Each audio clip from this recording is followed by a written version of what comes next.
around this league for a couple more years? Yeah, I thought it was fantastic. The energy was unbelievable. It was, the radar gun got the fans juiced. I know there's some kids who hit 94 and it'd get a little buzz around the stadium.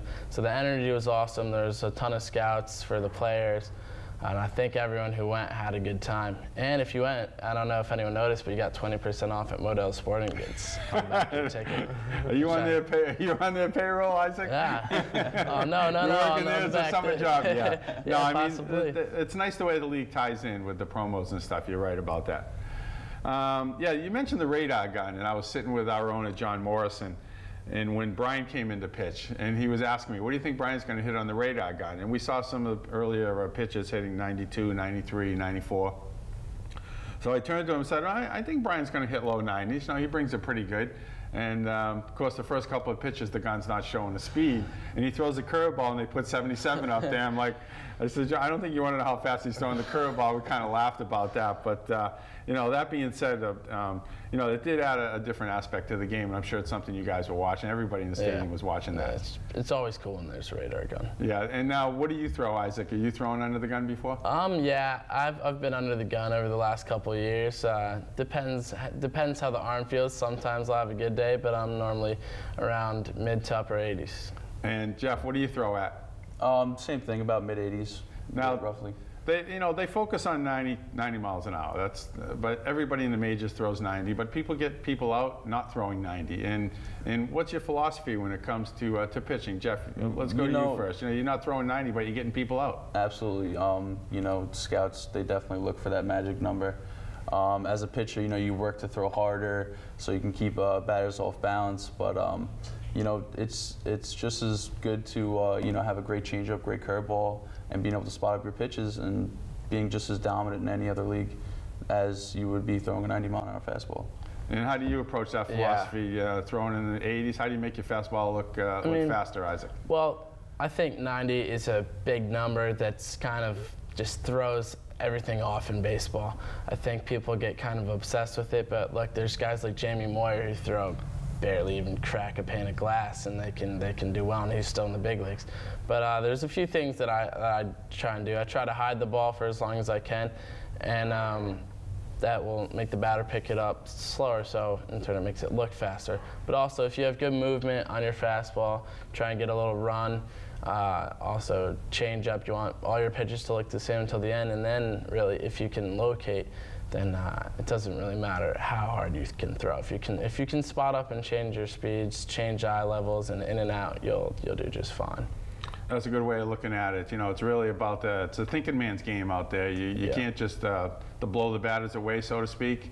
You know, you got to get them looking fastball and throw the curve, looking inside, throw it outside. So it's really the individual battles and pitch to pitch, basically, and that's really how you get your outs. Yeah, I do. And I mean, I still rely on my fastball a lot. I think I have a good one, even though I don't throw 90. I think I still have a good one, and I still think I could challenge a batter. And I mean, if you don't have that mindset, I also don't think you'll be successful if you're not confident in your own abilities. So you look at the sneaky fastball. Sneaky is that the kind of fastball you got? That sneaky fastball? Sneaky fast. That's how we look at it. Ross, being involved with the team from the beginning, you know, you've seen players come and go. What's your impression of Isaac, first off? What has he brought to the team, and what do you see for him, hopefully, the next year or two also? Well, my first impression of him was great. I loved his music, his first start. I was doing music that night. He came over to me and told me to play some part in the USA when he's warming up. So it's a great first impression, but yeah, he's looked good. I know. I mean, you came out of the bullpen mostly in the NECBL, so here you're trying to stretch out your arm to start for Virginia Tech. Yeah, well, not necessarily a start.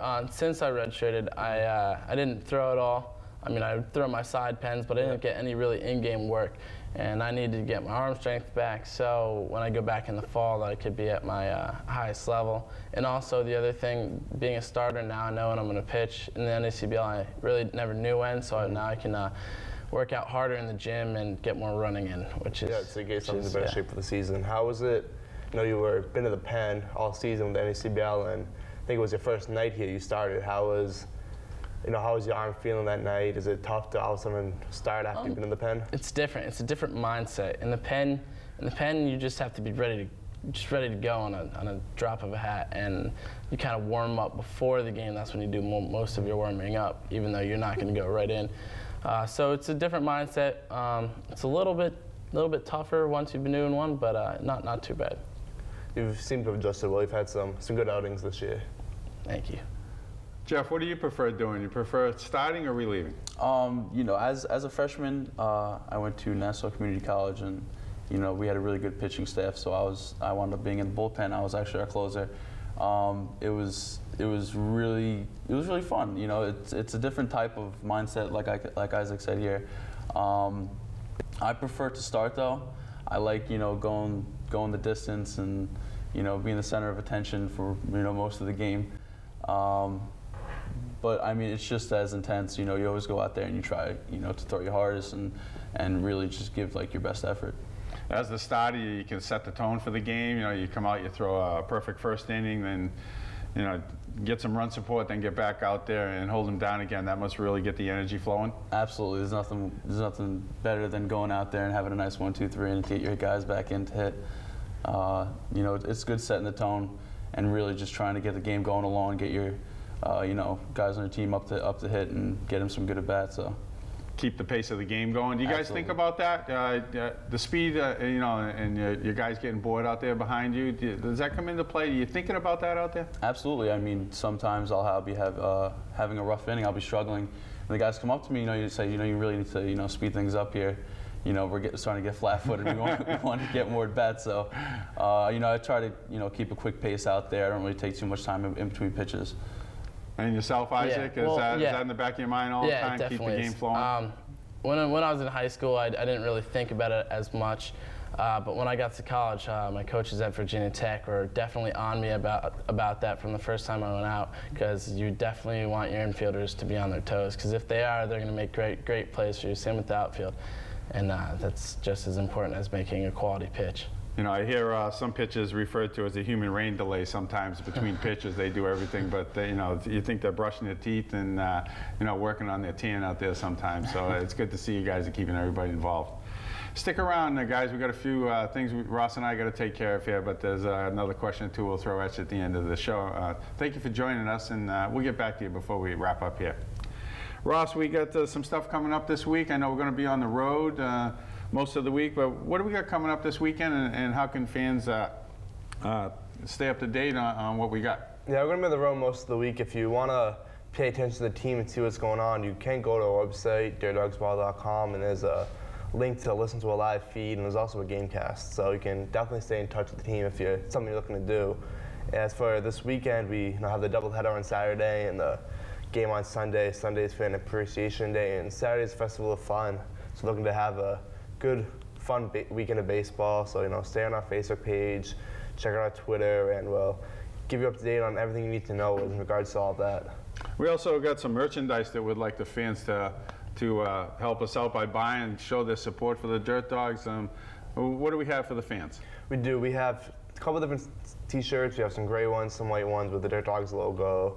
We have some pennants. We have hats. We have, you know, the on-field hats, both the away and the home. We have an adjustable hat. We have a snapback style hat. So we try as much as we can at the games. You know, it's all at Digger's Dog Shop, and we also have a snack shack at the game. So try to do as much as we can to entertain the fans.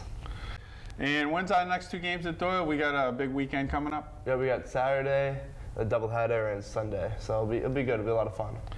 And I believe we have a trivia question, Ross. What do we got for the fans on the trivia question this week? Every week at the end of the show, we have our trivia contest where you can have the opportunity to win tickets to an upcoming game. And, you know, we've talked a lot about the All-Star game. So our question this week is, which two Dirt Dogs were named to the All-Star team?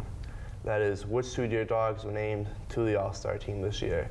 To answer the question, go to our website, www.dirtdogsball.com, and there's a link called Outside the Doghouse at the top of the page, and click on that, and it'll be a little form to fill out with, you know, your name, your email address, and your answer to the question.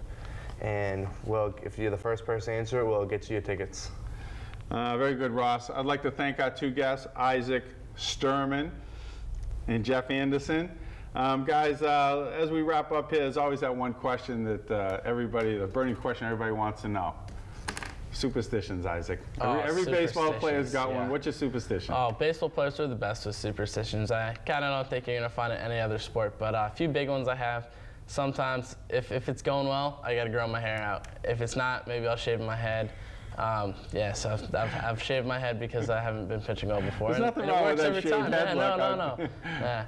And nothing wrong with the long hair either. People in baseball think so, but if it's going well, you got to keep it.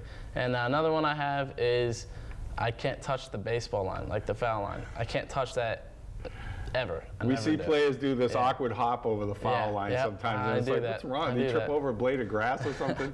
Yep, no, just can't touch the foul line. I think a lot of people have that one actually. And Jeff, you must have a superstition too. Does any of your superstitions have to do with facial hair? Because that seems to be changing every time we see you. You know, I'm the center of attention when I go out there to pitch, so you know I try to look, you know, the best I can. I like to keep my hair nice and clean, and you know my beard shaved up. So you know, if I'm having a good week, you know, maybe I'll keep it or I'll grow it. If I'm not, maybe I'll shave it, I'll change it. You know, I rocked the mustache last week to try and get us, you know, a few wins. Obviously, you see it didn't work, but Now you're rocking the beard. Is that what you got now coming the for beard's this weekend? coming back. You know, genetics are in my favor in that category. So, but yeah, you know, superstitions are a big part of baseball. Like Isaac said, the stepping on the line is definitely one of them. It's just, you know, it's funny to see different kids do silly things, and you know, before every game, it's really interesting. Silly to everybody else, but it's very important to them. So, well, guys, we want to thank you for joining us this week. It's been a fun half hour, and I wish you continued success. And let's get a couple wins here as the season winds down. That sounds good. Thank you for having us. Well, we want to thank everybody. You know, we can catch you can catch us Wednesday evenings at 6:30 p.m. replayed at 8:30 a.m. on Thursdays and Fridays at 11 a.m. We want to thank everybody for joining us on Outside the Doghouse.